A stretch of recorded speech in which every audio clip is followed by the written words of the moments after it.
Hey, how's it going, people? Welcome to the sixth quarter, and boy, oh boy, we probably have the most interesting playoff round so far, games in the playoff round coming up, specifically in one pairing, Denver Nuggets and LA Clippers. As we all know, Nuggets won the first game and Clippers won the second game by phenomenal performance by Kawhi Leonard, the vintage Kawhi Leonard, which we're gonna touch upon in a second.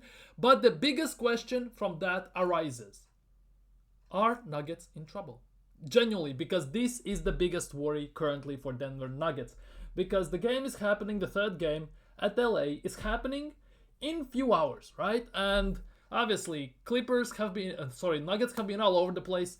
Generally 2 games before the playoffs, they sacked Malone, fired Malone basically. General manager is going, and it's all up in the air. And if you look even at the performances in general, Clippers finished the season with 9-1 run, thus finishing fifth as the fifth seed in the West.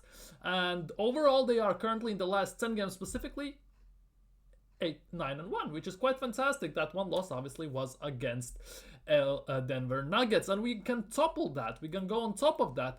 Talk about Denver Nuggets, who have had very lethargic, very mix and match situation happening in general, because there's no argument about that with 4 games in a row losing, Malone got fired, and now they are up in the air. They're still a very good team to some extent, but they are struggling. There is no argument about that. They won the first game, but only by 2 points in the series. Now the second game, they lost by 3 points, which is not a lot. Let's be real, which is not a lot, but they won only by 2 as well. And this is all thanks to Kawhi Leonard. Kawhi Leonard, the Claw. He is back. This was vintage Toronto Raptors Kawhi Leonard, which was fantastic to watch. I'm not gonna lie. Nearly 79% shooting from the field, 15 out of 19 field goals made and everything. He took even some threes, over 50%, and scored all the free throws as well. Rebounds, not so much an issue. True scoring percentage through the roof. Assists, rebounds. He was doing everything. And they couldn't handle him. The mid-range jump shots he was taking, it's pretty much unstoppable to some extent, since every single team is covering the three-point line like their life depends on it, obviously, because it's the most valuable shot in the game. The mid-range game, in a way, obviously, is a bit forgotten.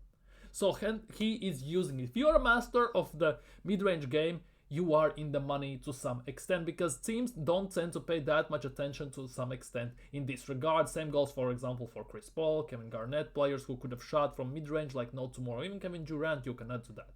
But Kawhi Leonard was quite phenomenal. And the biggest thing is, right, if we look at the stats in general, in the game they played the second game they played in the series, right, it is actually quite worrying. Let's just put it that way, because Clippers at home have a bit of an advantage: the high altitude, bigger pace, they have more attacks, they move the ball better and everything, because other teams are not accustomed playing in those situations, right? But with stealing the second game, Clippers have taken the control of the series, which means they actually could run this over them. And this is basically it. They did their thing. Jokić was doing his thing: 26 points, 10 assists, 11 rebounds, third highest triple-double in history and everything in playoffs and all that stuff. He's doing a fantastic job. He did a fantastic job. However, the bench is one of the biggest issues. It needs to step up. Without Jokić, the bench was minus 14, which basically let them down. And now with with Clippers actually stealing the second game, as I said, the control goes to Clippers. Because Clippers are very, very strong home team this season. In 41 games, 30 wins, 11 losses. They win every 3 games, they suffer 1 loss. Which means now, if Clippers take both games, right, at home, Nuggets are out pretty much. I would like to think so, because Nuggets then need to win 3 in a row, and I don't see that happening, especially if Kawhi Leonard, the same Kawhi Leonard, shows up, everything goes like that, they're done. Obviously, Jokić was schooling Ivica Zubac a bit and everything, but at the same time, Zubac was doing his thing. He still got the rebounds, still got the points, double-double, 16 plus 12. That's pretty much everything you can ask for him. The biggest X factor, I think, for the home games is for Clippers Norman Powell, because he has very high shooting percentage from 3 at home, like 42-43%, if my memory doesn't deceive me.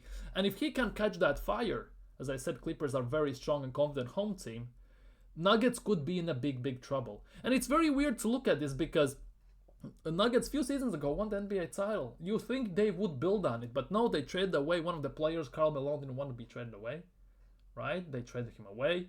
Then there's disagreements, 4 losses in a row, 70 games played in the season, bang, he gets fired. General manager is going. And it looks like they are maybe focusing on a rebuild, but I'm not too sure. It's hard to tell because I don't see where the Nuggets go from here at the moment, because they're, in a way, their season currently is hanging by a thread, and that is definitely not a good look for them. And that for me is a big worry for Nuggets, especially if you're a Nuggets fan. Personally, and I kid you not, if Jokic can score more, he can manage distribute a bit more, the team actually plays a bit more with some more energy, they actually can take at least the one game and take the control back, right? But based on the game we saw at Nugget Stadium, the second game specifically, I'm not so sure they have it in them. Yes, I might be proven wrong, obviously, but I don't think so. Yes, the bench will be the biggest decider to some extent, because Nuggets without Jokic and Murray as well in the team are a massive question mark. You never know what you're going to get also with Russell Westbrook. He can be phenomenal or he can throw bricks for the whole day. You never know. He is the wild card which basically can save you or bury you, which he has done this season as well. And also Jokic in the second game got 7 turnovers, which is to some extent characteristic, but also not so characteristic for Nikola Jokic. And the team in general made 20 errors, 20 turnovers, and Jokic was responsible for 33% of them, which definitely could be a massive issue in that regard for the game 3, which is legitimately starting in about 5-6 hours as I am recording this. So this is when I wanted to propose to you, and I wanted to ask you what they're gonna do. Will they go small ball? Will they change something? What Nuggets needs to do?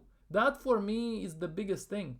They need somehow make Murray work. They need Porter Jr. from the weak side cutting to punish the small wings and who are ball watching at times and everything. They need to decide something. They need to do something to basically throw Clippers off their game, because Clippers at home, they will be 10 times tougher than they were away already. So I'm not too sure. I don't want to say it's a wrap for Clippers, but if they win these 2 games they have at home currently, definitely it could be quite done and dusted. I'm not gonna lie. So I think that if as I said, yeah, if they take 2-1 lead, for example, if Denver wins this game, ball is in their court, right? But if Clippers take 2-1 lead, I think we could slowly see the demise of Denver Nuggets. Let me know what you think in the comments about this. And also, let me know in comments who do you think is gonna win the game 3, Clippers or Nuggets. Genuinely, because this is the biggest question for me. This series for me is the most exciting one. 4th versus 5th seed and everything. Clippers are on a roll in general, looking for the last 10-15 games.